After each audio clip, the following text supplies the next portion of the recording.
शङ्कराचार्यमध्यमाम् अस्मदाचार्यपर्यन्तां वन्दे गुरुपरम्पराम्। ॐ पार्थाय प्रतिबोधितां भगवता नारायणेन स्वयं व्यासेन घ्रथितां पुराणमुनिना मध्ये महाभारतम् अद्वैतामृतवर्षिणीं भगवतीम् अष्टादशाध्यायिनीम् अम्ब त्वामनुसन्ददामि भगवद्गीते भवद्वेषिणीम्।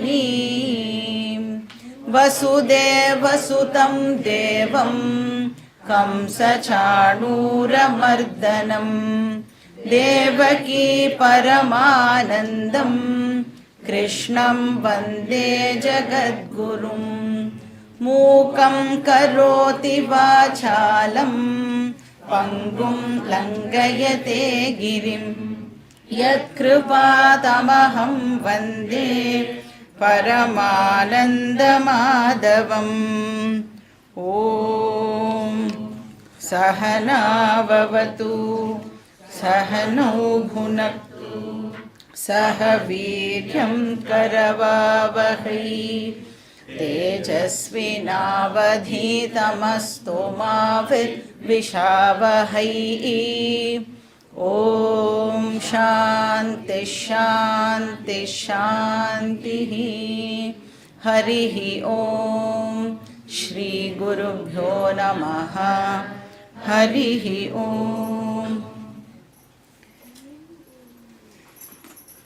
லாஸ்ட் கிளாஸில் நாம் ஃபஸ்ட்டு சாப்டரை சக்ஸஸ்ஃபுல்லாக கம்ப்ளீட் பண்ணினோம். அதே மாதிரியே சக்ஸஸ்ஃபுல்லாக ரெண்டாவது சாப்டரையும் கம்ப்ளீட் பண்ணணும் அப்படின்னு பகவான்கிட்ட பிரார்த்தனை பண்ணிட்டு இந்த ரெண்டாவது அத்தியாயத்துக்குள்ளே நாம் நுழையலாம். இப்போ ஃபஸ்ட்டு சாப்டர் இந்த கீதா டீச்சிங்க்கான ஒரு பேக்ரவுண்டை கொடுத்தது அப்படின்னு நாம் பார்த்தோம். அர்ஜுனனுக்கு தனக்கு சம்சாரா அப்படிங்கிற டிசீஸ் இருக்குது அப்படின்னு காமிக்கிறதுக்கான ஒரு விஷயமாக அந்த யுத்த களம் இருந்தது அப்படின்னு பார்த்தோம். ஸோ அவனுக்கு அந்த சிம்டம்ஸ் தெரிய ஆரம்பிச்சுது. ஸோ அந்த சிம்டம்ஸோட விளைவாக இப்போ அவன் என்ன பண்ண ஆரம்பித்தான் அப்படின்னா, எது எல்லாம் கரெக்டோ அதெல்லாம் தப்பு அப்படின்னு முடிவு பண்ண ஆரம்பித்தான். ஸோ இந்த யுத்தமே இப்போது அதர்ம யுத்தம் அப்படின்னு கன்க்ளூட் பண்ணிட்டான். இதெல்லாம் நாம் ஃபஸ்ட் சாப்டரில் பார்த்தோம்.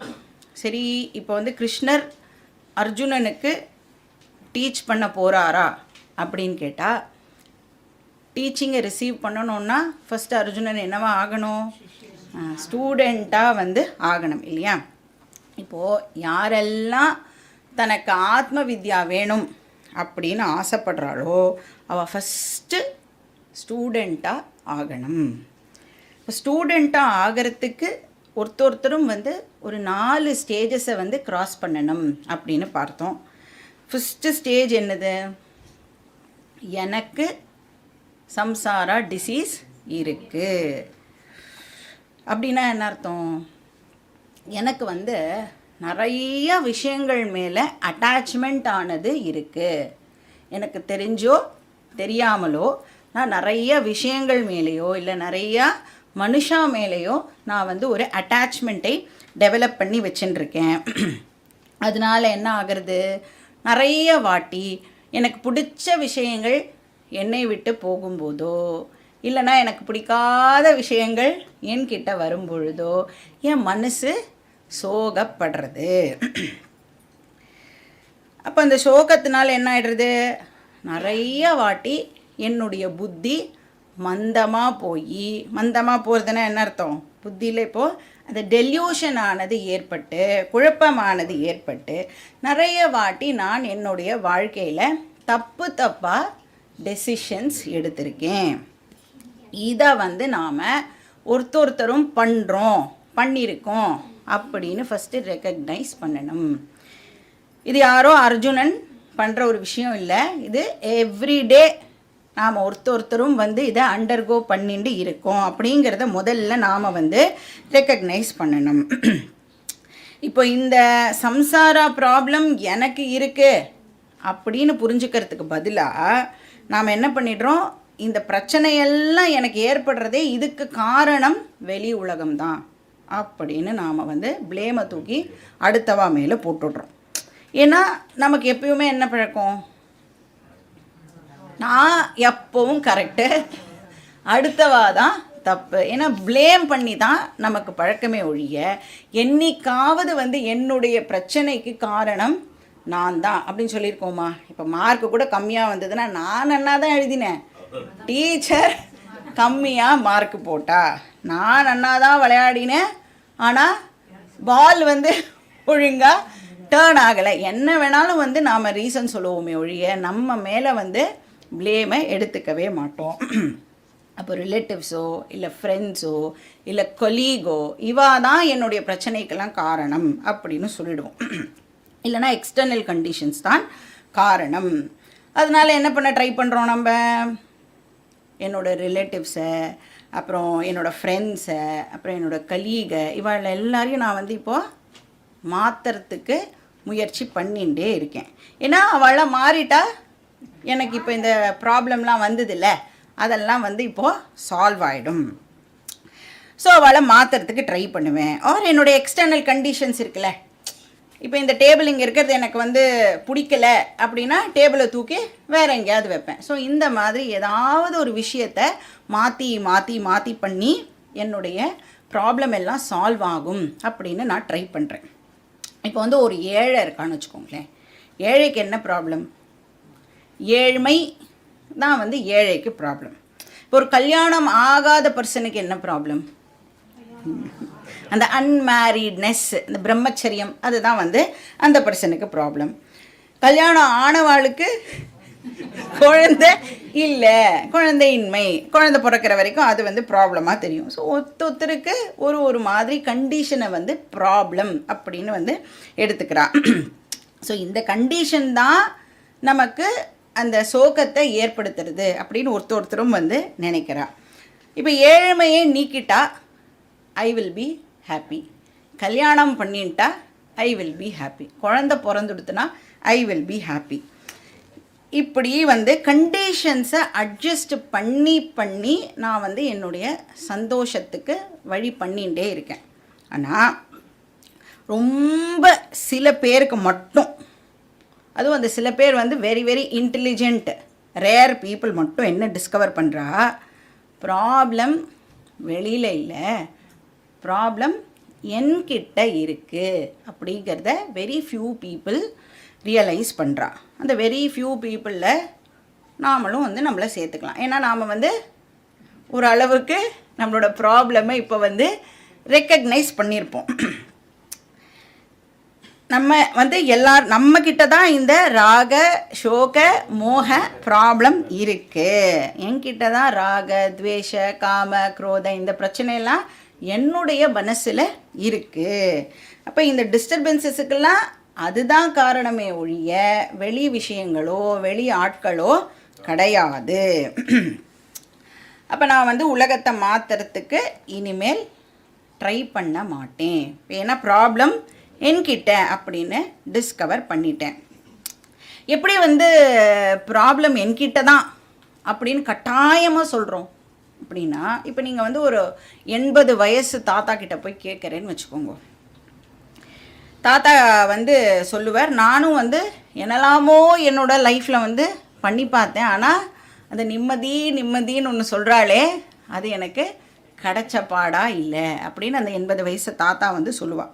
நான் எத்தனையோ அட்ஜஸ்ட் பண்ணி ட்ரை பண்ணிட்டேன், ஆனாலும் எனக்கு அந்த மன நிம்மதி கிடைக்கல.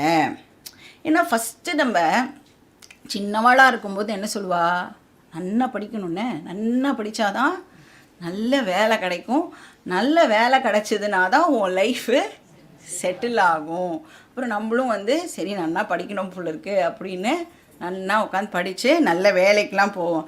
சரி இப்போ லைஃபு செட்டில்டா அப்படின்னு கேட்டால் அப்போ என்ன சொல்லுவா, இல்லை கல்யாணம் பண்ணிண்டா தானேப்பா உன்னோட லைஃப் வந்து செட்டில் ஆகும் அப்படின்னு சொல்லுவாள். சரி, கல்யாணமும் பண்ணிண்டாச்சு.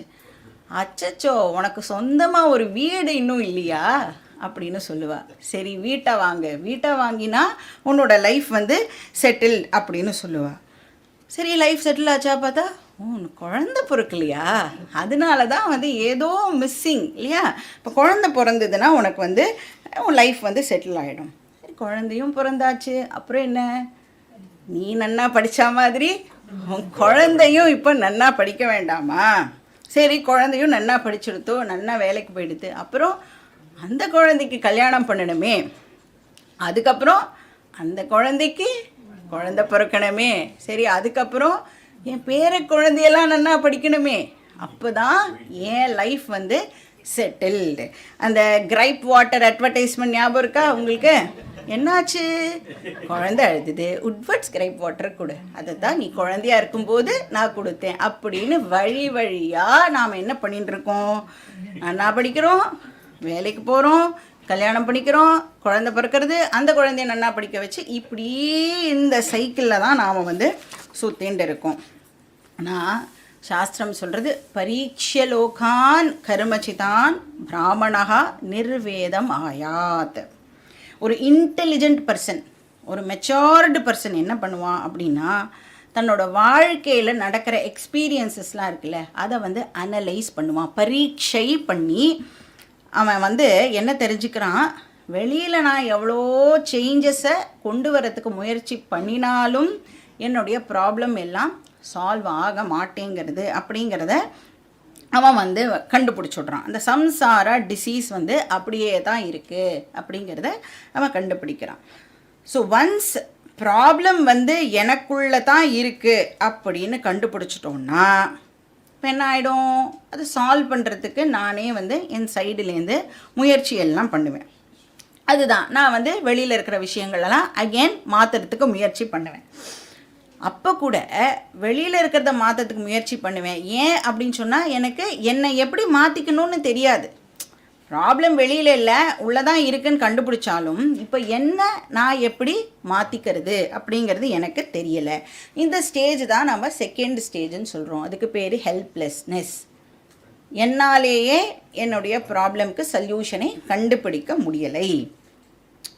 கார்பண்ய அவஸ்தா அப்படின்னு பேர் இதுக்கு. தைன்ய அவஸ்தா ஆர் கார்பண்ய அவஸ்தா, ஹெல்ப்லெஸ்னஸ். இப்போ ஒன்ஸ் ஒரு பர்சன் வந்து தனக்கு ப்ராப்ளம் இருக்குது, அப்புறம் அந்த ப்ராப்ளமை என்னாலேயே சால்வ் பண்ண முடியாது அப்படின்னு தெரிஞ்சின்றதுக்கு அப்புறம் அந்த பர்சன் இப்போது 3வது ஸ்டேஜுக்கு போகிறான். அந்த 3வது ஸ்டேஜுக்கு பேர் சரணாகதி. வெளி சோர்ஸுக்கிட்டேருந்து இப்போது ஹெல்ப்பை நான் வந்து தேடி போகிறேன். இதுக்கு நமக்கு நிறைய மெச்சூரிட்டி தேவைப்படுறது. இப்போ வந்து அந்த இன்டெலெக்சுவல் ஆனஸ்டி அப்படின்னு சொல்லுவாள்.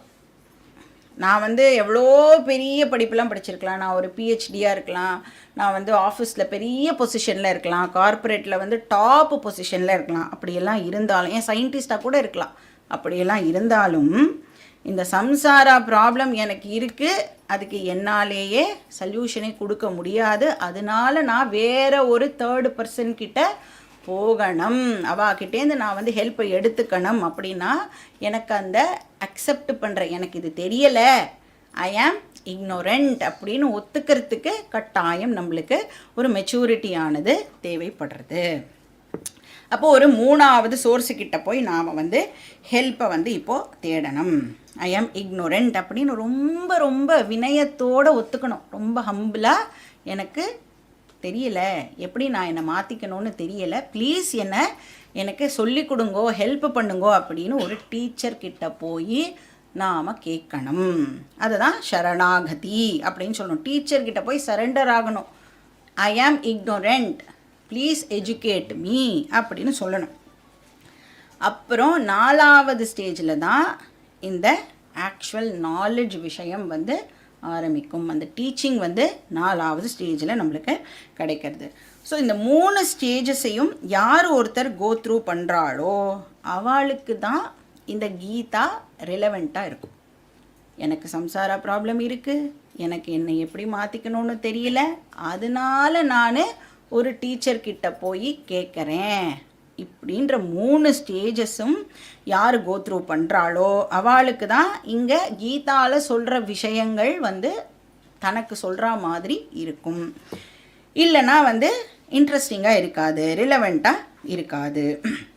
அப்போ எனக்கு என்ன ப்ராப்ளம் இருக்குது? ராக இருக்குது, ஷோகா இருக்குது, மோக இருக்குது அப்படின்னு யார் வந்து ஒத்துக்கிறாளோ, ரெக்கக்னைஸ் பண்ணுறாளோ அவளுக்கு தான் கீதா டீச்சிங் மீனிங்ஃபுல்லாக இருக்கும்.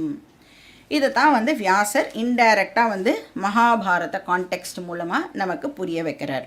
இப்போ இந்த 3 ஸ்டேஜஸில் அர்ஜுனன் வந்து ஃபஸ்ட்டு ஸ்டேஜை மட்டும்தான் இப்போது அண்டர்கோ பண்ணியிருக்கான். அவன் என்ன ஐடென்டிஃபை பண்ணியிருக்கான்? எனக்கு ஏதோ ஒரு பிரச்சனை இருக்குது அப்படின்னு ஐடென்டிஃபை பண்ணிட்டான். இன்னும் அவன் அந்த ஹெல்ப்லெஸ்னஸ் இருக்குல்ல, அதை அவன் டிஸ்கவர் பண்ணலை. அதனால் இப்போ என்ன பண்ண ட்ரை பண்ணிகிட்டு இருக்கான்?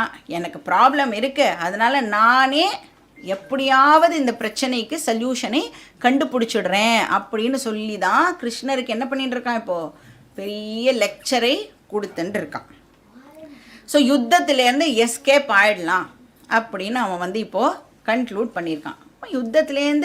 யுத்தத்தை ஸ்டாப் பண்ணிட்டோன்னா இந்த பிரச்சனையிலேருந்து எனக்கு நிவாரணம் கிடச்சிடும், அதனால் யுத்தத்தை ஸ்டாப் பண்ணலாம் அப்படின்னு அவன் வந்து இப்போது சொல்யூஷனை தேடியிருக்கான். ஆனால் யுத்தத்துலேருந்து ஓடி போயிடணும் அப்படின்னு நினைக்கும் பொழுதே ஒரு ஓரத்தில் அவனுக்கு என்ன தோன்றுறது? நான் ஒரு சத்திரியன் இல்லையா அப்படின்னும் வந்து ஒரு தாட் ஆனது அவனுக்கு இருக்குது. ஸோ இப்படி ஓடுறது வந்து தப்போ அப்படின்னு ஓரமாக அவன் மனசும் வந்து அவனுக்கு சொல்கிறது. ஸோ இப்படி தப்பான டெசிஷனாக இருக்குமோ அப்படின்னு ஒரு சந்தேகமும் வந்து அவனுக்கு லைட்டாக வந்து ஆரம்பிக்கிறது. ஏன்னா இந்த சந்தேகம் வந்து சில நேரங்களில் ஜென்ரலாக சொல்லுவோம் சந்தேகம்ங்கிறது வந்து தவறான ஒரு விஷயம் அப்படின்னு சொல்லுவோம். ஆனால் சில நேரங்களில் இந்த டவுட் வந்து நம்மளுக்கு ஒரு பெரிய ஹெல்ப்பையும் பண்ணுறது. அப்போ தான் நம்ம போய் ஒருத்தர்கிட்டே இருந்து இந்த பிரச்சனையை சொல்லி என்ன சொல்யூஷன் அப்படின்னு கேட்க முடியும். ஸோ அந்த வகையில் அர்ஜுனனுக்கு இந்த டவுட் வந்து ரொம்ப ரொம்ப ஹெல்ப்ஃபுல்லாக இருந்தது. அதனால் அவன் என்ன பண்ணுறான்? இப்போது கிருஷ்ணர்கிட்ட வந்து கேட்கலாம் அப்படின்னு அவனுக்கு வந்து ஒரு தாட் ஆனது வருது. ஸோ ஃபஸ்ட்டு சாப்டரில் அர்ஜுனன் ராங் டெசிஷனை எடுத்துட்டான். என்ன டெசிஷன் எடுத்திருக்கான்?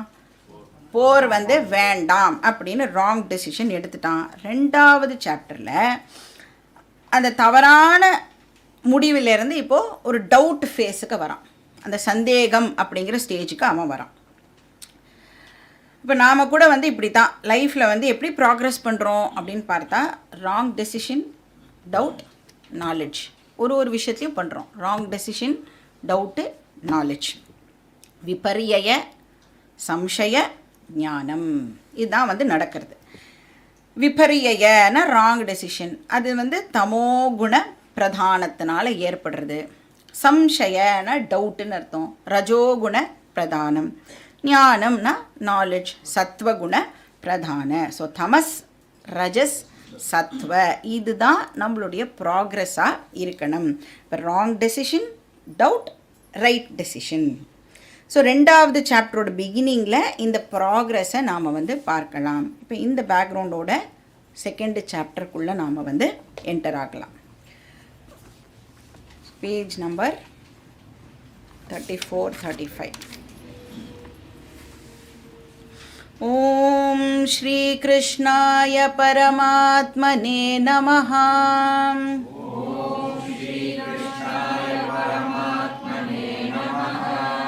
அத த்விதீயோऽध्यायः.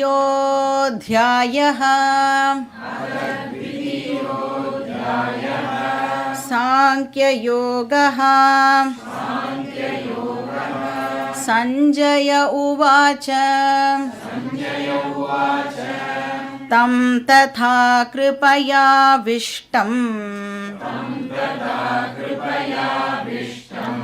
அஸ்ருபூர்ணாகுலேக்ஷணம்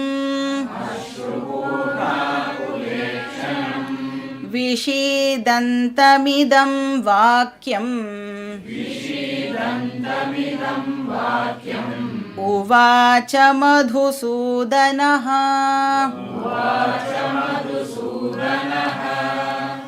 இப்போ ஃபஸ்ட்டு சாப்டரோட எண்டில் நாம் பார்த்தோம், அர்ஜுனன் வந்து நிறைய லெக்சர்லாம் கொடுத்துட்டு கடைசியில் இப்போ என்ன பண்ணிட்டான், தன்னோட காண்டீவத்தெல்லாம் வந்து ஓரமாக வச்சுட்டு அப்படி அந்த தேர் தட்டில் சோகமே உருவான ஒரு பர்சனாக உட்காந்துன்னு இருக்கான் அப்படின்னு பார்த்தோம். அந்த வலியோட வேதனையோட அர்ஜுனன் வந்து உட்காந்துன்னு இருக்கான். அர்ஜுனன் இன்னும் கிருஷ்ணர்கிட்ட ஹெல்ப் வேணும்னு கேட்கலை. அதனால கிருஷ்ணரும் இன்னும் வாயை திறக்கலை. அர்ஜுனனும் பேசலை, கிருஷ்ணரும் பேசலைன்னா நடுவில் வந்து சஞ்சயன் பேசி தான் ஆகணும். இல்லைன்னா என்ன நடக்கிறதுன்னு நமக்கு எப்படி தெரியும்? அதனால் சஞ்சயன் வந்து இப்போ பேசுகிறார். என்ன சொல்கிறார்? தம் ததா கிருபயா விஷ்டம். அப்படியே வந்து சோகமே உருவா உட்கார்ந்துருக்கிற அர்ஜுனனை கிருஷ்ணர் இப்போது பார்க்கிறார். அப்படியே சம்சாரத்தோடைய உருவகமாக அர்ஜுனன் வந்து இப்போது உட்கார்ந்துட்டு இருக்கான். சம்சாரியோடைய கண்டிஷன் என்ன அப்படின்னா கிருபையா ஆவிஷ்ட. கிருபையா அப்படின்னா அட்டாச்மெண்ட், பற்று, ராகா. ஜென்ரலாக வந்து கிருபா அப்படின்னு சொன்னால் என்னென்னு எடுத்துப்போம்? நம்ம தயை அப்படின்னு எடுத்துப்போம்ல, கருணை அப்படின்னு எடுத்துப்போம். இந்த இடத்துல வந்து கருணை அப்படின்ற மீனிங்கை போட்டால் அர்த்தம் சரியாக வராது. அதனால வந்து கிருப்பையானா இன்னொரு மீனிங்கை தான் எடுத்துக்கணும், அட்டாச்மெண்ட் அப்படின்னு எடுத்துக்கணும். ஏன்னா தயை அப்படிங்கிறது வந்து ஒரு ஞானியுடைய குணாதிசயம் அப்படின்னு பார்த்துருக்கோம். பற்று அப்படிங்கிறது தான் சம்சாரியுடைய அஜ்ஞானியுடைய குணாதிசயம். அர்ஜுனன் வந்து இப்போ ஞானியா அஜ்ஞானியா? அர்ஜுனன் வந்து அஜ்ஞானி. அவனோட வீக்னஸை வந்து அவன் இப்போது எக்ஸ்ப்ரெஸ் பண்ணியிருக்கான். So கிருப்பான attachment. கிருப்பையா ஆவிஷ்டம், பற்றினால் மூழ்கி போயிருந்த அப்படின்னு அர்த்தம். ஆவிஷ்டம்னா அப்படியே அதுலேயே மூழ்கி போயிட்டான், ஓவர் பவர்டு அப்படின்னு அர்த்தம். இப்போ பற்று வந்து அவனை ஆட்கொள்கிறது அப்படின்னு சொல்லலாம். தயை அப்படின்னு சொன்னோன்னா அந்த இமோஷனை நான் கொண்டு வருவேன். பற்று அப்படின்னு சொன்னால் பற்று என்னை ஆட்கொள்ளும். டிஃப்ரென்ஸ் இருக்குது தயைக்கும் பற்றுக்கும். அப்போ கம்பேஷனேட் பர்சன் அப்படின்னு சொன்னால் அவள் வந்து மாஸ்டராக இருப்பாள் அவளோட இமோஷனுக்கு. அட்டாச்மெண்ட் இருக்கிற பர்சன் வந்து எந்த ஆப்ஜெக்டோ அதுக்கு ஸ்லேவாக இருப்பா. ஸோ கம்பேஷனேட் பர்சனை அதனால தான் சுவாமி அப்படின்னு சொல்கிறோம். அட்டாச்மெண்ட் இருக்கிற பர்சன், சம்சாரி பர்சனை ஆசாமி அப்படின்னு சொல்கிறோம். ஸோ ராக சோக மோக இருக்கிறவா வந்து ஆசாமி. ஸோ அந்த அட்டாச்மெண்ட்னால அர்ஜுனனுக்கு இப்போ என்ன ஆச்சு? அஸ்ருபூர்ணா குலேக்ஷணம், ஆகுல ஈக்ஷணம். ஆகுலம்னா மறைக்கிறது, பிளர்டு விஷன். ஏன் வந்து கண்ணு வந்து இப்போ மறைக்கிறது அவனுக்கு? அஸ்ருபூர்ணம், கண்ணு முழுக்க ஜலமாக இருக்கான். இப்போ நம்ம அழுதோன்னா அழ ஆரம்பிக்கும் போது எப்படி இருக்கும்? அப்படியே கொள்ளம் கட்டிட்டு கண்ணில் வந்து அப்படியே வந்து மறைச்சிடும்ல. அப்புறம் வேறு பார்க்கணும் நம்ம அழறத எல்லோரும் பார்க்குறாளான்னா தொடச்சிட்டு பார்த்தா தான் யாராவது பார்க்குறாளா இல்லையான்னு கூட நம்மளுக்கு தெரியும். அந்த ஃபஸ்ட்டு ஸ்டேஜில் வந்து கண் அப்படியே பிளர்ட் ஆகிடும் இல்லையா? அந்த மாதிரி இப்போ வந்து அர்ஜுனன் இருக்கான். அப்படியே கண்ணில் ஜலம் வந்து நிரம்பி இருக்கிறதுனால அவனால் சரியாக பார்க்க முடியலை. ஆகுல ஈக்ஷணம்னா பிளர்டு விஷன் அப்படின்னு அர்த்தம். கிருப்பயாவிஷ்டம் அது வந்து ராகவை காமிக்கிறது, அட்டாச்மெண்ட்டை காமிக்கிறது. அஸ்ருபூர்ணா குலேக்ஷணம், அப்புறம் விஷீதந்தம். விஷீதந்தம்னா ஆல்ரெடி பார்த்துருக்கோம், சோகம் அப்படின்னு பார்த்துருக்கோம். அது ரெண்டும் வந்து அந்த ரெண்டாவது சோகத்தை குறிக்கிற சொற்களாக இருக்குது. அப்போ வந்து நம்ம பார்த்தோம் இல்லையா? இப்போ ஃபஸ்ட்டு சாப்டரில் சீதந்தி மம காத்ராணி முகம்ச்ச பரிசுஷ்யதி அப்படிலாம் பார்த்தோம். என்னோடய கால்லாம் நடுங்கிறது, கையெல்லாம் நடுங்கிறது, என்னால் எதுவுமே பண்ண முடியலை அப்படிலாம் சொன்னானே. அந்த புலம்பியெல்லாம் முடிச்சுட்டு இப்போ எப்படி இருக்கானா அர்ஜுனன்? கண்ணீரும் கம்பளையுமா உட்கார்ந்துட்டு இருக்கான் அப்படின்னு சொல்கிறார். ஸோ இப்போ வந்து கிருஷ்ணர் என்ன பண்ணணும் அப்படின்னா, ஃபஸ்ட்டு அவன் அழுகையிலேருந்து அவனை வெளியில் எடுத்துன்னு வரணும் இல்லையா? முதல்ல அவனை தேத்தணும். என்னப்பா உன் கஷ்டம் அப்படின்னு கேட்டு அதுலேருந்து அவனை முதல்ல வெளியில் கொண்டு வரணும். ஸோ இப்போ வந்து கிருஷ்ணர் அதனால் வாயை திறந்து பேசுகிறார் அப்படின்னு சஞ்சயன் சொல்கிறான். மதுசூதனகா இதம் வாக்கியம் உவாச்ச. இப்போது மதுசூதனன் வந்து இவ்வாறு கூற போகிறார். மதுசூதனனா கிருஷ்ணர். மதுங்கிற அரக்கனை கொன்றவர், அதனால் மதுசூதனன் அப்படின்னு பேர். அவர் வந்து இப்போ இதை பேசுகிறார். ஸோ என்ன பேசுகிறார் அதை வந்து நம்ம படிச்சுட்டு பார்க்கலாம். ஸ்லோகா நம்பர் 2. ஸ்ரீ பகவானுவாச்ச குதஸ்த்வா கஷ்மலமிதம் விஷமே சமுபஸ்திதம் அநார்யஜுஷ்டமஸ்வர்க்யம் அகீர்த்திகரமர்ஜுன. இப்போ இந்த ஸ்லோகம் அப்புறம் அடுத்த ஸ்லோகம், இது ரெண்டுமே வந்து கிருஷ்ணர் சொல்கிற ஒரு விஷயமா இருக்குது. இது ரெண்டுத்துலேயும் வந்து கிருஷ்ணர் என்ன பண்ணுறார், அர்ஜுனனை திட்டுறார். ரொம்ப ஒரு ரூடு வேர்ட்ஸை யூஸ் பண்ணி கிருஷ்ணர் வந்து அர்ஜுனனை திட்டுறார். ஸ்ட்ராங் வேர்ட்ஸ் யூஸ் பண்ணுறார். அந்த சுடு சொற்கள் அப்படின்னு சொல்லுவோம்ல, அந்த மாதிரி வார்த்தைகளை யூஸ் பண்ணுறார். ஜென்ரலி இந்த மாதிரி வார்த்தைகளெல்லாம் வந்து அர்ஜுனன் கேட்டான் அப்படின்னு சொன்னால் அவனுடைய கேரக்டருக்கு அவனால் அதெல்லாம் வந்து அக்செப்டே பண்ண முடியாது. பயங்கரமாக அவனுக்கு கோபம் வந்துடும். ஆனால் அப்படி சொல்லி கூட அவன் வந்து அதை பொறுமையாக கேட்டுருக்கான்னா அவ்வளோ தூரத்துக்கு அவனுடைய புத்தி வந்து டெல்யூஷனில் இருக்குது. இந்த சாட்டையால் வந்து குதிரையெல்லாம் அடித்து அப்படியே அதை வேகமாக ஓட வைப்பால, அந்த மாதிரி சாட்டையடி சொற்களை யூஸ் பண்ணி கிருஷ்ணர் வந்து இப்போது அர்ஜுனனை வந்து உத்வேகப்படுத்துறதுக்கு முயற்சி பண்ணுறார்.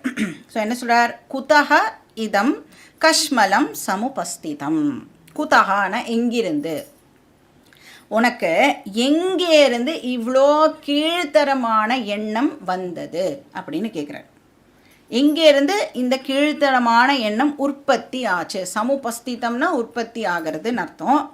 கஷ்மலம்னா இம்ப்யூரிட்டி அப்படின்னு அர்த்தம். ஸோ இம்ப்யூர் தாட்ஸ், தப்பான எண்ணங்கள், தவறான எண்ணங்கள் உனக்கு எங்கிருந்து உதித்தது அப்படின்னு கேட்குறார். இங்கே வந்து ஃபிசிக்கல் இம்ப்யூரிட்டி பற்றி கிருஷ்ணர் வந்து பேசலை. ஆனால் மனசில் இருக்கிற அழுக்கு இருக்கு இல்லையா, அப்படியே டிப்ரெஸ் ஆகி அவன் உட்காந்து போயிட்டானே, அதை பற்றி இங்கே வந்து பேசுகிறார். உனக்கு எங்கேருந்து அப்படிப்பட்ட அந்த அந்த டிஜெக்ஷன், அந்த மாதிரியான எண்ணம் எங்கிருந்து வந்தது? இது வரைக்கும் உன்னை நான் அப்படி பார்த்ததே இல்லையே. அர்ஜுனன் அப்படின்னு சொன்னாலே வந்து எல்லாருக்கும் வீரம் தானே ஞாபகத்துக்கு வரும் இல்லை? வில்லுக்கு விஜயன் அப்படின்னு சொல்லக்கூடிய அர்ஜுனன் நீ போய் வந்து போர்லேருந்து எஸ்கேப் ஆகலான்னு சொல்கிறியே, எப்படி வந்து இதை நான் ஒத்துக்க முடியும் அப்படின்னு கேட்குறேன். நீ வந்து இந்த விராட்ட ராஜாக்கெல்லாம் ஹெல்ப்லாம் பண்ணியிருக்கியே, அப்போ சிங்கிள் ஹேண்டடாக இன்ஃபேக்ட் அவன் வந்து பீஷ்மரை வந்து அட்டாக் பண்ணி பீஷ்மரை துரத்தியே விட்டுருக்கான் அர்ஜுனன். அந்த விராட்ட பருவத்தில் வந்து படித்தோன்னா நமக்கு தெரியும். அப்போல்லாம் வந்து அந்த கௌரவாசெல்லாம் பார்த்தா உனக்கு அப்போல்லாம் பயம்லாம் ஏற்படலையே, இப்போ நீ ஏன் பயந்து யுத்தம் வேண்டான்னு சொல்கிற? இன்ஃபேக்ட் நீ வந்து பரமேஸ்வரன் கூடவே சண்டை போட்டு அஸ்திரம்லாம் வாங்கிட்டு வந்திருக்கியே, உனக்கு வந்து இப்போது பயமாக இருக்குது, ஓடி போயிடலாம் அப்படின்னு சொன்னால் அதை எப்படி நான் ஒத்துக்கிறது அப்படின்னு கேட்குறேன். ஸோ இவ்வளோ வீரம் மிக்க பர்சன் நீ போய் இப்படி அழறையே. குதஹ இதம் கஷ்மலம் ஆகதம், எங்கேருந்து உனக்கு இந்த மாதிரியான தாட்ஸு வந்தது? இப்போது நாம் நின்றுட்டுருக்கிற இடம் வந்து யுத்த களம், போர்க்களம்.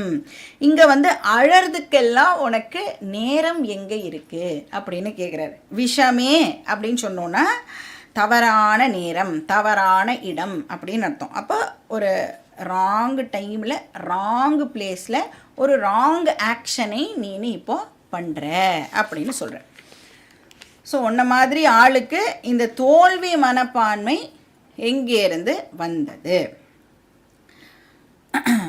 ஸோ அனாரிய ஜுஷ்டம், ஜுஷ்டம்னா வந்து என்டர்டெயின்டு அப்படின்னு அர்த்தம். இந்த அனாரியமான எண்ணங்களை நீ எப்படி வந்து என்டர்டெயின் பண்ணுற அப்படின்னு சொல்கிறார். அனாரியம் அப்படின்னா வந்து ஆரியம்க்கு ஆப்போசிட் வந்து அனாரியம். ஆரிய புருஷகா அப்படின்னு சொன்னால் நோபல் பர்சன் அப்படின்னு அர்த்தம். அப்போ அனாரிய புருஷகனா நோபல் பர்சன் இல்லாத. ஸோ நோபல் பர்சன்னா ஜென்ரலி என்ன அர்த்தம்? குணவான் அப்படின்னு அர்த்தம். இப்போ ஆரியன்ஸ் அப்படின்ன வார்த்தையை கேட்ட உடனே நமக்கு என்ன ஞாபகத்துக்கு வரும்? நம்மளுடைய ஹிஸ்ட்ரியில் நாம் படித்தோம்ல, என்ன படித்தோம்? Aryans came to India through Khyber Bolan pass அப்படின்னு நம்மளுக்கு ஞாபகத்துக்கு வரும்ல. ஏன்னா இங்கே வந்து முன்னாடி யார் இருந்தாலாம்? திராவிடியன்ஸ் இருந்தா, அப்புறம் ஆரியன்ஸ் வந்து பிராமின்ஸ்ன்னு சொல்கிறா. ஆனால் ஆரியன்ஸ் அடித்து துரத்தி திராவிடியன்ஸை வந்து இது பண்ணா அப்படின்னு சொன்னால் அங்கேயே வந்து நிறைய முரண்பாடுகள்லாம் இருக்குது. இதெல்லாம் வந்து நாம் இந்த ராங் ஹிஸ்ட்ரியிலேருந்து படித்து தெரிஞ்சுட்ட விஷயங்கள் இல்லையா. ஆரியன் அப்படின்னு சொன்னால் என்ன அர்த்தம்? கர்த்தவ்யம் ஆச்சரன் கர்ம, அகர்த்தவ்யம் அனாச்சரன், திஷ்டதி பிரகிருதிச்சாரே சக வக ஆரிய இதி ஸ்மிருதா. ஆரியன் அப்படின்னு சொன்னாலே அது கேரக்டர் பற்றி பேசுகிற ஒரு வார்த்தை. அதுக்கும் அந்த ரேஸுக்கும் சம்பந்தம் கிடையாது. அது வந்து ஏதோ ஒரு எத்னிசிட்டி கிடையாது. அது வந்து இட்ஸ் அ கேரக்டர், நோபல் கேரக்டர்னு அர்த்தம். யார் ஒருத்தர் தான் செய்ய வேண்டியதை எந்த விதமான முணுமுணுப்பும் ஆர் புலம்பலோ இல்லாமல் தனக்கு பிடிச்சிருக்கோ பிடிக்கலையோ அது வந்து அந்த வேலையை நான் பண்ணணும் அப்படின்னா யார் அப்படி பண்ணுறாளோ அவளுக்கு பேர் ஆரியன் அப்படின்னு பேர். இது பிடிச்சிருக்கு பிடிக்காதது அப்படின்லாம் யார் பார்க்க மாட்டாளோ அவளை ஆரியன் அப்படின்னு சாஸ்திரம் சொல்கிறது. லைக்ஸ் அண்ட் டிஸ்லைக்ஸ் இல்லாத ஒரு பர்சன். அதே மாதிரி அகர்த்தவ்யம் அனாச்சரன், எது பண்ணக்கூடாதோ அதையும் அவர் பண்ண மாட்டா. அது வந்து அவளுக்கு எவ்வளோ டெம்டிங்காக இருந்தாலும் அவள் வந்து அந்த வேலையை பண்ணக்கூடாதுன்னா அதை வந்து அவள் பண்ண மாட்டா. ஸோ யார் ஒருத்தர் தான் என்ன பண்ணணுமோ அதை எந்த விதமான ராகத்வேஷமும் இல்லாமல் பண்ணுறாளோ அண்ட் எதை பண்ணக்கூடாதோ அதை பண்ணாமல் இருக்காளோ அவள் வந்து ஆரியன். திஷ்டதி பிரகிருதாச்சாரே, யார் ஒருத்தர் வந்து ஆச்சாரத்தோடு கூடிய வாழ்க்கையை வாழுகிறார்களோ. ஆச்சாரம்னா என்ன அர்த்தம்? டிசிப்ளின்டு லைஃப்னு அர்த்தம். நாட் த மடி ஆச்சாரம். ஆச்சாரம்னா டிசிப்ளின்டு லைஃப். சக ஆரியக இதி ஸ்மிருதா. அப்படிப்பட்ட கல்ச்சர்டு பர்சன், டிசிப்ளின்டு பர்சனே ஆரியகா. ஸோ இது வந்து ஒரு ரேஸை குறிக்கிற வார்த்தை கிடையாது. இது குணத்தை குறிக்கிற வார்த்தை. அது குணத்தை குறிக்கலைன்னா அர்ஜுனனை பார்த்து எப்படி கிருஷ்ணர் கேட்க முடியும்? அர்ஜுனன் ஒரு சத்திரியன். இப்போ என்ன கேட்குறார்? எப்படி நீ அனாரியமாக யோசிக்கிற அப்படின்னு கேட்குறாருன்னா அது வந்து கட்டாயம் ரேஸை குறிக்கிற சொல்லாக இருக்கவே முடியாது இல்லையா. ஸோ இங்கே என்ன சொல்கிறார்? அனாரிய ஜுஷ்டம். எப்படி உனக்கு இந்த மாதிரியான தாட்டு ஏற்பட்டது? டியூட்டியை பண்ணாமல் கைவிட்டுடணும் அப்படின்ற மாதிரியான தாட்ஸ்லாம் உனக்கு எங்கேருந்து வருது அப்படின்னு கேட்குறார். நீ ஒரு சத்திரியன், சத்திரியனோட டியூட்டியே என்னது? சண்டை போடுறது தான் உன்னோட டியூட்டி. அதை பற்றி நீ வந்து பேடாக ஃபீல் பண்ணுறதுக்கு இங்கே என்ன இருக்குது அப்படின்னு கேட்குறார். நீ டியூட்டியிலேருந்து எஸ்கேப் ஆகணும்னு நினச்சா நீ அனாரியகா அப்படின்னு சொல்கிற. அனாரிய ஜுஷ்டம் இதம் கஷ்மலம். அது மட்டும் இல்லை, இது அதர்மமும் கூட அப்படின்னு சொல்கிறார். அதனால் என்னவா? அஸ்வர்கியம். அது வந்து உனக்கு புண்ணிய பலத்தை கொடுக்காதுன்னு சொல்கிறார். நீ வந்து இப்போ வார்லேருந்து எஸ்கேப் ஆகி போயிடலான்னு சொல்கிறியே, அந்த ஆக்ஷன் உனக்கு புண்ணிய பலத்தை கொடுக்காது. அது அதர்மமான செயலாக இருக்கிறதுனால கட்டாயம் அவனுக்கு அதனால் என்ன கிடைக்கும்? பாபமானது உனக்கு ஏற்பட போகிறது. அஸ்வர்க்கியம், பாபம் ஏற்படும். ஸ்வர்க்கத்துக்கெல்லாம் நீனு போக மாட்டே. ஸ்வர்க்கத்துக்கு எப்போ போக முடியும்? நம்மளால் நிறைய புண்ணியம் இருந்தால் தான் ஸ்வர்க்கத்துக்கு போக முடியும் இல்லையா. இப்போ இவன் வந்து வார்லேருந்து எஸ்கேப் ஆகிறது ஒரு பாபமான செயலாக இருக்கிறதுனால உனக்கு ஸ்வர்க்கம் எல்லாம் கிடைக்காது அப்படின்னு சொல்கிறார். அது மட்டும் இல்லை, அகீர்த்திகரம் அர்ஜுன. அகீர்த்தி நமக்கே புரியும். கீர்த்தினா புகழ், அகீர்த்தினா இகழ். உனக்கு அது வந்து இகழ்ச்சியை தரப்போகிற ஒரு விஷயமா இருக்குது. நீ வந்து உன்னுடைய இவ்வளோ நாள் சம்பாதிச்சு வச்ச புகழெல்லாம் நீ வந்து இழக்க போகிற. எப்படி உனக்கு இந்த மாதிரி இந்த நெகட்டிவ் தாட்ஸ் எல்லாம், எதிர்மறையான எண்ணங்கள் எல்லாம் எப்படி உனக்கு உற்பத்தி ஆகிறது அப்படின்னு கிருஷ்ணர் வந்து கேட்குறார். அடுத்த ஸ்லோகம், ஸ்லோகா நம்பர் 3. क्लैभ्यं मा स्मगमः पार्थ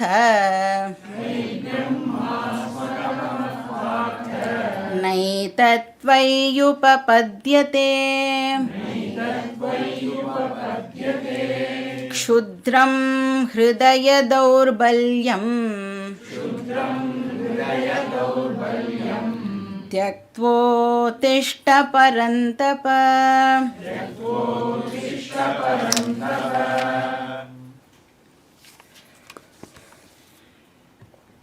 ஸோ இதுவும் வந்து இன்னும் கூட கொஞ்சம் ஒரு ஹார்ஷ் வேர்ட்ஸை வந்து யூஸ் பண்ணுறாருங்க. ஸோ இங்கே என்ன சொல்கிறார், ஹே பார்த்தனா அர்ஜுன அப்படின்னு அர்த்தம். ஹே அர்ஜுனா. ஏன் வந்து பார்த்த அப்படின்னு சொல்கிறான்னா, குந்தி இருக்கா இல்லையா, குந்திக்கு இன்னொரு பேர் வந்து பிருதா அப்படின்னு பேர். பிருதாய புத்ரா பார்த்த. அதனால் அவளோட எல்லா குழந்தைகளையுமே நாம் வந்து பார்த்த அப்படின்னு சொல்லலாம். அர்ஜுனனை மட்டும் இல்லை, எல்லாரையுமே வந்து நாம் பார்த்த அப்படின்னு சொல்லலாம். ஆனால் அர்ஜுனனுக்கு இந்த பெயர் வந்து நிலச்சி போயிடுது, அதனால் பார்த்த அப்படின்னு சொல்கிறோம். இப்போ வந்து கௌந்தேய அப்படின்னா குந்தி புத்திர கௌந்தேய, அது மாதிரி பிருதாய புத்திர பார்த்த. என்ன சொல்கிறார், ஹே பார்த்த கிளைபியம்மா ஸ்மகம. கிளைபியம் அப்படின்னா அன்மேன்லினஸ்ன்னு அர்த்தம். அந்த ஆணுக்கே உரிய அந்த லக்ஷணங்கள் இல்லாதவன் அப்படின்னு அர்த்தம்.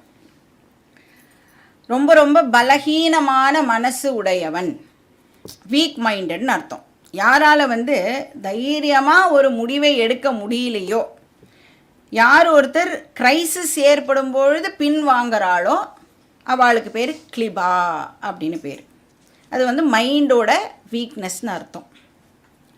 ஏன் உனக்கு இப்படி ஏற்பட்டது அப்படின்னு கேட்குறார். ஏதத் துவயி ந உபபத்தியதே, நீ போய் இப்படி பண்ணலாமா அப்படின்னு கேட்குறார். வேறு யாராவது இந்த மாதிரி பண்ணியிருந்தா கூட நான் வந்து அக்செப்ட் பண்ணிட்டு இருப்பேன், ஆனால் நீ பண்ணியிருக்கியே அதை என்னால் ஒத்துக்க முடியல. ஏன்னா நீ வந்து அவ்வளோ ஒரு வீரம் மிக்க ஒரு பர்சன்.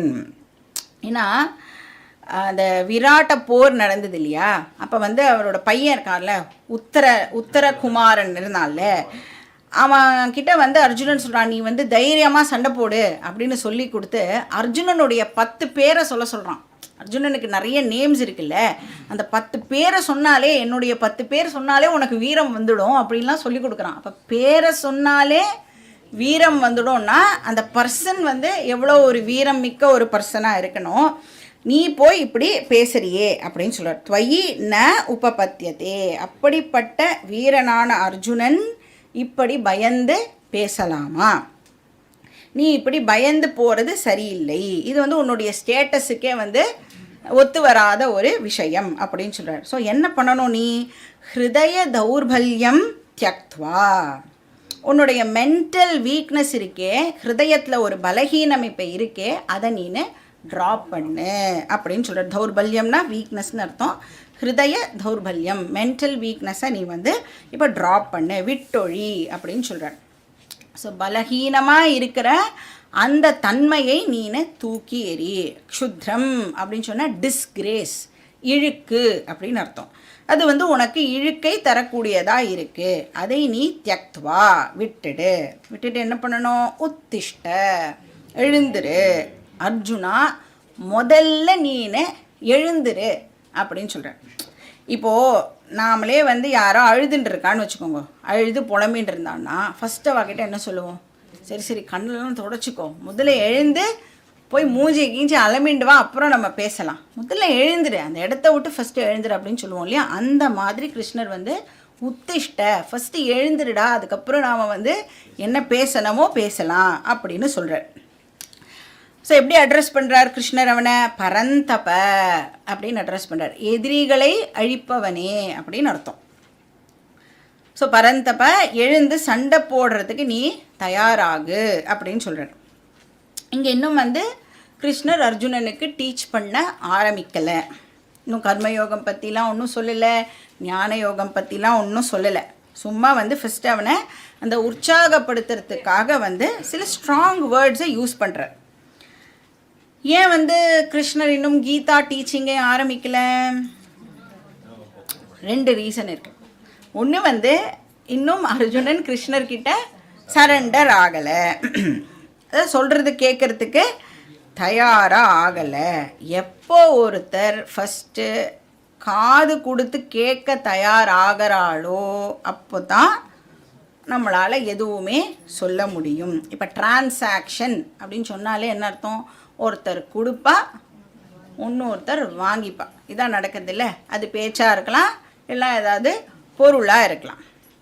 ஆனால் நான் கொடுக்க ரெடியாக இருந்தாலும் வாங்கிக்கிறதுக்கு அந்த அதர் பர்சன் ரெடியாக இல்லைன்னா நான் கொடுத்து பிரயோஜனம் இல்லை. அதனால தான் என்ன சொல்கிறா, யாராவது வந்து நம்மக்கிட்ட கேட்டாதான் நாம் எதுவுமே வந்து பண்ணணும். ஆனால் நமக்கு என்ன பழக்கம்? ஃப்ரீயாக அவள் கேட்காமலேயே அட்வைஸ் எல்லாம் ஃப்ரீயாக வந்து நம்ம மாட்டுக்கு சொல்லிகிட்டே இருப்போம். யாராவது வந்து இப்போது நான் வந்து நாளைக்கு மதுரை போகிறேன் அப்படின்னு சொல்கிறா வச்சுக்கோங்களேன். அச்சோ மதுரையா, நான் முந்தானேதி தான் போயிட்டு வந்தேன், இந்த ரோடு வழியாக போகாத, அந்த ரோடு வழியாக போகாத. உன்னை யாரா கேட்டாளா? நான் போகிறேன் அப்படிங்கிற ஒரு இன்ஃபர்மேஷனை மட்டும்தான் சொல்கிறேன். ஆனால் நாம் என்ன நினச்சிக்கிறோம், நம்மக்கிட்ட வந்து ஏதோ எதிர்பார்க்குறா போல இருக்குது, நம்ம அது ரிலேட்டடாக நிறைய இன்ஃபர்மேஷன் கொடுக்கணும் அப்படின்னு நினைக்கிறோம். ஆனால் இதில் என்ன தெரிஞ்சுக்கணும், யார் வந்து கேட்குறாளோ அவளுக்கு மட்டும்தான் நாம் எந்த ஒரு விஷயத்தையுமே சொல்லணும். ஏன்னா வேர்ல்ட்லேயே ரொம்ப ரொம்ப கஷ்டமான விஷயம் என்ன அப்படின்னா, ஒருத்தர் சொல்லி இன்னொருத்தர் கேட்குறது. அதுவும் கிளாஸ் அட்டென்ட் பண்ணுற மாதிரி நிஜமாலே எனக்கு தெரியும், நானும் அங்கே உட்காந்து அட்டென்ட் பண்ணியிருக்கேன். ரொம்ப ரொம்ப கஷ்டமான விஷயம் வந்து இந்த கிளாஸ் அட்டென்ட் பண்ணுறது. பாக்கி நேரத்தில் கூட நம்ம ஏதாவது பேசிடலாம்.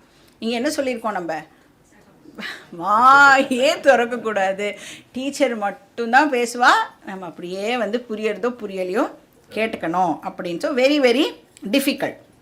அதனால் கிருஷ்ணர் வந்து இதெல்லாம் கிருஷ்ணருக்கு தெரியும்ல, அதனால் அவர் இன்னும் அட்வைஸ்லாம் பண்ண ஆரம்பிக்கலை. ஏன்னா ஆப்போசிட் பார்ட்டி இன்னும் ரெடி ஆகலை.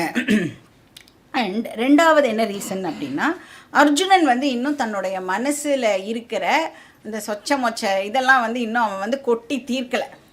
அவன் வந்து ஒரு 75% தான் வந்து கொட்டியிருக்கான். இன்னும் 25% வந்து அவன் மனசில் வந்து பாக்கி வச்சுட்டு இருக்கான். ஃபஸ்ட்டு சாப்டரில் நிறைய உளறிட்டான். ஆனால் கிருஷ்ணருக்கு தெரியறது இல்லை இன்னும் இது முடியலை. அந்த வந்து எரிமலையெல்லாம் வெடித்து செதறும் போது நீங்கள் பார்த்துருக்கீங்களா, செதறிடும். அதுக்கப்புறம் கொஞ்சம் நேரம் கழித்து செகண்ட் வேவ் இப்படி மெதுவாக வரும். அந்த மாதிரி அர்ஜுனனுக்கு இன்னும் கொஞ்சம் ஃபீலிங்ஸ் எல்லாம் உள்ளே இருக்குது அப்படின்னு கிருஷ்ணருக்கு வந்து தெரிஞ்சிடுது. இப்போ வந்து சப்போஸ் இதுக்கே வந்து கிருஷ்ணர் வந்து கீதாவை ஸ்டார்ட் பண்ணியிருந்தார் அப்படின்னா என்ன பண்ணியிருப்பான் அர்ஜுனன்? ஸ்டாப், உன்னோட இதெல்லாம் நான் இப்போ எங்கே கேட்டேன், எனக்கே தெரியும் அப்படின்னு சொல்லி பேசி முடிச்சுட்டு போயிருப்பான். அதனால கிருஷ்ணர் வந்து இன்னும் கொஞ்சம் நேரம் டைம் கொடுக்குறார். உன்னோட இமோஷன்ஸ் எல்லாம் கொஞ்சம் பேலன்ஸ்லாம் இருந்ததுன்னா அதெல்லாம் நீ வந்து வெளியில் எடு அப்படின்னு சொல்கிறார். இப்போது நம்மக்கிட்ட வந்து யாராவது பிரச்சனை அப்படின்னு சொல்லி வரான்னு வச்சுக்கோங்க, நிறைய பேர் வந்திருப்பா, நம்மக்கிட்ட வந்து அட்வைஸ் கேட்டிருப்பா, ஹெல்ப்லாம் கேட்டிருப்பா. அப்போ வந்து என்ன பண்ணணும், நம்ம அவள் பிரச்சனை அப்படின்னு வந்தால், சப்போஸ் அவள் வந்து ஒரு 30 வருஷ கதையை சொன்னாதான் அவளோட பிரச்சனையை நம்மளால் புரிஞ்சிக்க முடியும் அப்படின்னா அவளும் என்ன பண்ணுவாள், 1930 என்ன ஆச்சு தெரியுமா அப்படின்னு ஆரம்பிப்பா. அதெல்லாம் சொல்லி பிரச்சனை வரைக்கும் சொல்லிடுவா. அதுக்கப்புறம் சரி நான் கிளம்புறேன் அப்படின்னு போயிடுவா. என்கிட்ட பிரச்சனைன்னு வந்து நான் இன்னும் ஒன்றுமே சொல்லலையேன்னா அவளே வந்து அவளுக்கு பிரச்சனைக்கு தீர்வு கிடச்சிடுது அப்படின்னும் வந்து எழுந்து போகிறவா நிறைய பேர் இருக்கா. ரொம்ப சில பேர் தான் வந்து உண்மையாகவே வந்து இவகிட்ட கேட்டால் ஏதாவது நம்மளுக்கு நல்லது சொல்லுவா அப்படின்னு வெயிட் பண்ணி அந்த பிரச்சனையை சொல்லி பேசுறதுக்கு டைம் கொடுக்கணும்ல. நீ சொல்லிவிட்டு நீயே எழுந்து போயிட்டேன்னா எனக்கு டைமே கொடுக்கலன்னா நான் எப்படி வந்து உனக்கு சொல்யூஷனை கொடுக்க முடியும்? அப்போ அந்த மாதிரி டைம் கொடுத்தாதான் கிருஷ்ணராலையும் வந்து இப்போ ஏதாவது பேச முடியும். அப்போ 2 ஸ்லோகம் தான் வந்து கிருஷ்ணர் வந்து சொல்கிறார். சொல்லிவிட்டு திருப்பியும் அவனுக்கான டைமை கொடுக்குறார். அதனால அவன் வந்து விட்டது தொட்டதெல்லாம் திருப்பியும் வந்து ஆரம்பிக்கிறான். எங்கே விட்டானோ அங்கேருந்து மறுபடியும் வந்து ஸ்டார்ட் பண்ணுறான்.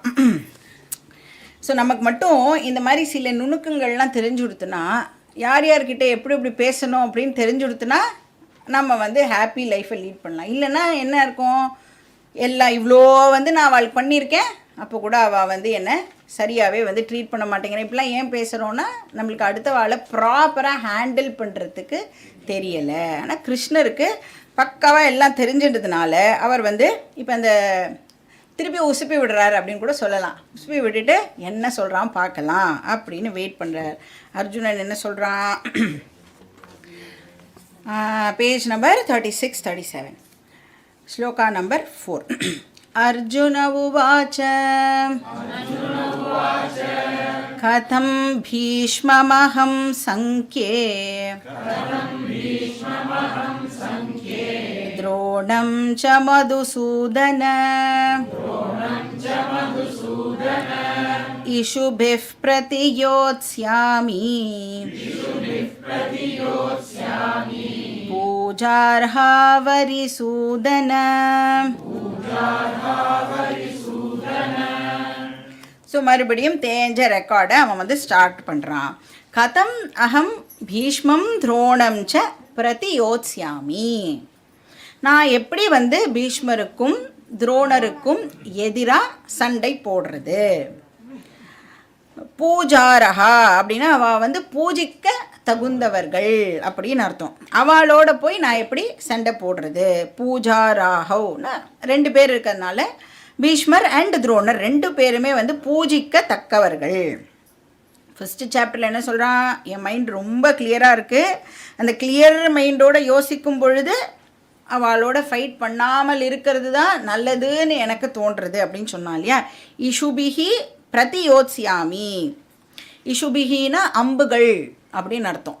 இஷுனா அம்பு, இஷுபிஹி அப்படின்னு சொன்னால் அம்புகளினால் நான் வந்து எப்படி அவளை வந்து தாக்குவேன், எப்படி ஃபைட் பண்ணுவேன். அரிசூதனா அப்படின்னு அவன் வந்து கிருஷ்ணரை அட்ரஸ் பண்ணுறான். அரிசூதனானா அரக்கர்களை அழித்தவனே, மதுசூதனானா மதுங்கிற அரக்கனை அழித்தவனே, அரிசூதனானா ஜென்ரலாக அரக்கர்களை அழித்தவனே. என்ன சொல்ல ட்ரை பண்ணுறான்?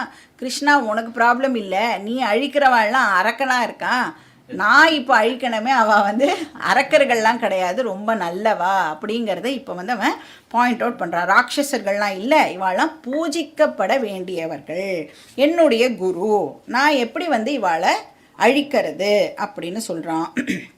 அடுத்த ஸ்லோகம், ஸ்லோகா நம்பர் 5. गुरून् हत्वा हि महानुभावान्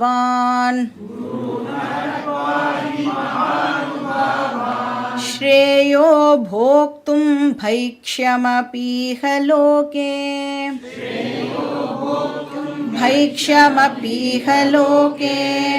हत्वार्थकामांस्तु गुरूनिहैव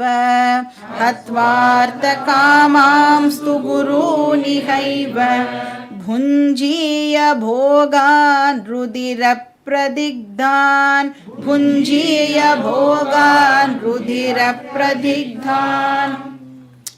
இப்போ சப்போஸ் அர்ஜுனன் வந்து சண்டை போடாமல் விட்டுட்டான் அப்படின்னு சொன்னால் அவனுக்கு இப்போ என்ன ஆப்ஷன் அவைலபிளாக இருக்குது அப்படின்னு யோசிக்கிறான். இப்போது நம்ம வந்து சப்போஸ் சண்டையெல்லாம் போடாமல் போர் வேண்டாம் அப்படின்னு போயிட்டோம்னா what is the option left அவனுக்கு? கட்டாயம் துரியோதனன் அவனுக்கு இடம் கொடுக்க போகிறதில்ல. ஏன்னா அவள் ஆல்ரெடி வந்து ஒரு ஊசி முனை அளவு கூட உனக்கு நான் வந்து லேண்டு கொடுக்க மாட்டேன்னு சொல்லிட்டா. இப்போ சண்டையே அதுக்காக தான் போடுறான். அந்த சண்டையை ஸ்டாப் பண்ணிவிட்டு சப்போஸ் அவன் போயிட்டான்னா மறுபடியும் எங்கே போயாகணும்? அவன் காட்டுக்கே தான் மறுபடியும் போயாகணும். காட்டுக்கு போயாச்சுன்னு சொன்னால் அகெயின் அவன் ஒரு வானப்பிரஸ்தா லைஃபையோ சன்னியாசி லைஃபையோ தான் இப்போ ஆரம்பிக்கணும். என்ன கிடைக்கிறதோ அதை சாப்பிட்டு தான் இப்போ அவன் உயிர் வாழணும். ஸோ பிக்ஷால தான் இப்போ அவன் உயிர் வாழணும். ஆனால் அது வந்து பாபகர்மா. ஏன் பிக்ஷா வந்து பாபகர்மா? கிரகஸ்தனாக இருக்கிறவன் ஒரு நாளைக்கும் பிக்ஷால வாழக்கூடாது, உழைச்சி சாப்பிடணும். யாருக்கு பிக்ஷா அலௌடுனா பிரம்மச்சாரி அண்ட் சன்னியாசிக்கு தான் பிக்ஷா அலௌட். வேணா வானப்பிரஸ்தாவை நாம் வந்து சேர்த்துக்கலாம். ஏன்னா ஒரு சன்னியாசிக்கு ஒரு ப்ரில்யூடு மாதிரி இருக்கிற ஒரு ஸ்டேஜ் அவளை சேர்த்துக்கலாம். ஆனால் கட்டாயம் ஒரு கிரகஸ்தா வீடு வீடாக போய் யாச்சகம் கேட்டு சாப்பிடக்கூடாது. இந்த உபநயனம் ஆன உடனே நீங்கள் பார்த்தீங்கன்னா அந்த குழந்தை வந்து கேட்கும்ல, பவதி பிக்ஷாம் தேஹி அப்படின்னு ஃபஸ்ட்டு யார்கிட்ட கேட்கணும்? அம்மா கிட்ட தான் கேட்கணும். ஏன் அம்மாவை வந்து சூஸ் பண்ணியிருக்கா? ஏன்னா ஃபஸ்ட்டு அட்டெம்ப்டே ஃபெயிலியர் ஆகிடக்கூடாது அப்படிங்கிறதுக்காக. ஏன்னா அம்மா என்ன பண்ணுவா, கட்டாயம் அந்த குழந்தைக்கு கொடுப்பா இல்லையா? ஏன்னா அதுக்கப்புறம் போகிற வீட்டிலலாம் கொடுப்பாளோ மாட்டாளோ தெரியாது, ஆனால் கட்டாயம் அம்மா வந்து கொடுத்துருவாங்கிறதுனால ஃபஸ்ட் அட்டெம்ப்ட் ஃபெயிலியராக இருக்கக்கூடாதுங்கிறதுக்காக அம்மா கிட்ட கேட்க சொல்கிறான். ஸோ பிரம்மச்சாரியோட லைஃப்பில் பிக்ஷா தான் இருக்கணும். வானப்பிரஸ்தா கூட ஓகே பிக்ஷாவில் வாழலாம், சன்னியாசியும் பிக்ஷாவில் தான் வாழணும். ஆனால் கிரகஸ்தா இருக்காளே அவள் பிக்ஷாவில் வாழக்கூடாது. எல்லாருமே பிக்ஷை எடுத்து சாப்பிட்டோன்னா யார் போடுறது சாப்பாடு? இல்லை, யாராவது ஒருத்தர் இருந்தால் தானே போய் நான் பவதி பிக்ஷாம் தேகினா போடுறதுக்கு ஒரு ஆள் ஃபஸ்ட்டு ரெடி பண்ணிக்கணும் நம்ம இல்லையா? அந்த ஆட்கள் வந்து கிரகஸ்தாசிரம ஆட்கள். ஸோ அவள் வந்து பிக்ஷாவில் வாழக்கூடாது. அப்படி வாங்கி சாப்பிட்டானா அது வந்து பாப கர்மா, ஒமிஷன் ஆஃப் டியூட்டி இருக்குல்ல, அதில் வந்துடும், பிரத்யவாய பாப்பம் வந்து ஏற்பட்டுடும்.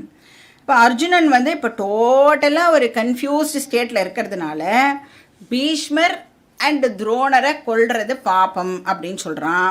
அப்புறம் பிக்ஷை எடுத்து சாப்பிட்டா பாப்பம்னு சொல்கிறான். இப்போ 2 பாப்பம் வந்து இப்போ எனக்கு முன்னாடி இருக்குது. இந்த 2 பாப்பத்தில் எது கம்மி பாப்பமோ அதை நம்ம சூஸ் பண்ணலாம் அப்படின்னு வந்து அர்ஜுனன் இப்போ யோசிக்கிறான். இப்போது நமக்கு கூட லைஃப்பில் வந்து ரெகுலராக வந்து சாய்ஸ் எடுக்க வேண்டிய சுச்சுவேஷன் வரும் இல்லையா? எதுக்கு 2த்துக்கும் வரும்னா, ஒரு கெட்ட ஆக்ஷனுக்கும் இன்னொரு கெட்ட ஆக்ஷனுக்கும் நடுவில் எந்த கெட்ட ஆக்ஷனை சூஸ் பண்ணலாம் அப்படின்னு தான் நம்மளுக்கு சாய்ஸ் இருக்கும். ஏன்னா ஒரு கெட்ட ஆக்ஷன் ஒரு நல்ல ஆக்ஷன்னா கண்ணை மூடிட்டு வந்து நல்ல ஆக்ஷனை நாம் வந்து சூஸ் பண்ணின்னு போயிடுவோம். ஆனால் ஜென்ரலி நீங்கள் நல்லா யோசிச்சு பாருங்கோ, 2 கெட்ட ஆக்ஷனுக்குள்ளே எது கம்மியாக நம்மளுக்கு பிரச்சனை கொடுக்கும் அப்படிங்கிறது தான் நம்ம வந்து சூஸ் பண்ண வேண்டியதாக இருக்கும். அது மாதிரி இங்கே அர்ஜுனனுக்கு வந்து இந்த பீஷ்மாதி வதம் ஆர் பைக்ஷியம் இது 2மே பாப்பம். இது 2த்தில் எதை நான் சூஸ் பண்ணுறது அப்படின்னு அவனுக்கு ஒரு டைலமா இப்போ இருக்குது. ஸ்ரேயோ போக்தும் பைக்ஷம பீஹ லோகே. அவன் நினைக்கிறான் பிக்ஷை எடுத்து வாழறதே இதை விட மேல். ஸ்ரேயகனா அந்த பீஷ்மர் துரோணரை கொல்றதை விட பிக்ஷை எடுத்து வாழறதே வந்து ரொம்ப மேல் அப்படின்றான். ஸோ ஒரு வீட்டிலேருந்து சாப்பாடு கலெக்ட் பண்ணால் பிக்ஷா, பல வீடுகள்லேருந்து கலெக்ட் பண்ணால் பைக்ஷியம். ஸோ பைக்ஷியம் எவ்வளவோ மேல். பைக்ஷியம் அப்படி ஸ்ரேயக ஹி போக்தவ்யம். வாழறதுக்கு, அதாவது வாழறதுக்காக பவதி பிக்ஷாம் தேகி கேட்கறது எவ்வளவோ மேல் அப்படின்னு அவன் சொல்கிறான். எதை காட்டிலும் மகானுபாவான் ஹத்வா, என்னோட குருவையெல்லாம் கொல்றதை விட. ஏன்னா அவளை மகானுபாவான்னா என்ன அர்த்தம்? ரொம்ப பெரிய ஆட்கள், மகிமைகள் பல பொருந்திய ஆட்கள், க்ளோரியஸ் பீப்புள். ஸோ அந்த குரு வதம் இருக்கே அது பாப்பம். ஹத்வார்த்த காமாம்சு குரு நிகைவ. சப்போஸ் நான் வந்து இப்போ இந்த போர்லாம் பண்ணி அந்த போரில் நான் வந்து குருவை வந்து கொன்னுட்டேன் அப்படின்னு சொன்னால் ஒரு பக்கம் என்ன ஆகும்? இவளை வந்து ஜெயிக்கிறதுனால கட்டாயம் எனக்கு ராஜ்யம் கிடச்சிடும். இப்போ இந்த காட்டிலலாம் வாழ வேண்டாம், நான் வந்து திருப்பியும் என்னுடைய பேலஸுக்கே வந்துடலாம், மாட மாளிகைகள்லாம் எனக்கு கிடைக்கும். ஆனால் குருவை வதம் பண்ணுறதுனால கட்டாயம் எனக்கு பாப்பம் வந்து ஏற்படும். அது மட்டும் இல்லை, இந்த ராஜ்யம்லாம் எனக்கு கிடைக்கிறதே இதை என்னால் எப்படி சந்தோஷமாக அனுபவிக்க முடியும்? ஏன்னா அந்த ராஜ்யம் எப்படிப்பட்ட ராஜ்யமாக இருக்கும்? ருதிர பிரதிக்தான், இரத்தத்தால் தோஞ்ச ஒரு ராஜ்யமாக தானே அது இருக்கும். டெயின்டட் பை பிளட், அந்த மாதிரியான ஒரு ராஜ்யமாக தானே அது இருக்கும். அதில் வாழறதுனால எனக்கு என்ன சந்தோஷமானது கிடைக்கும் அப்படின்னு கேட்குறான். ஸோ இன்னும் வந்து அந்த ராங் டெசிஷன்லேயே வந்து அர்ஜுனன் ரொம்ப ரொம்ப அடமெண்ட்டாக இருக்கான். அப்போ ராங் டெசிஷன் வந்து டவுட்டுக்கு ப்ராக்ரஸ் ஆகிற வரைக்கும் டீச்சிங் இஸ் நாட் பாசிபிள். கொஞ்சம் கொஞ்சமாக வந்து அந்த ப்ராக்ரஸ் ஆனது ஏற்படுறது. பாக்கி டீட்டெயில்ஸ் நம்ம நெக்ஸ்ட் கிளாஸில் பார்க்கலாம். ஓம் பூர்ணமதః பூர்ணமிதம் பூர்ணாத் பூர்ணமுதச்யதே பூர்ணஸ்ய பூர்ணமாதாய பூர்ணமேவாவசிஷ்யதே. ஓம் சாந்தி சாந்தி சாந்தி. हरिः ॐ श्रीगुरुभ्यो नमः. हरिः ॐ.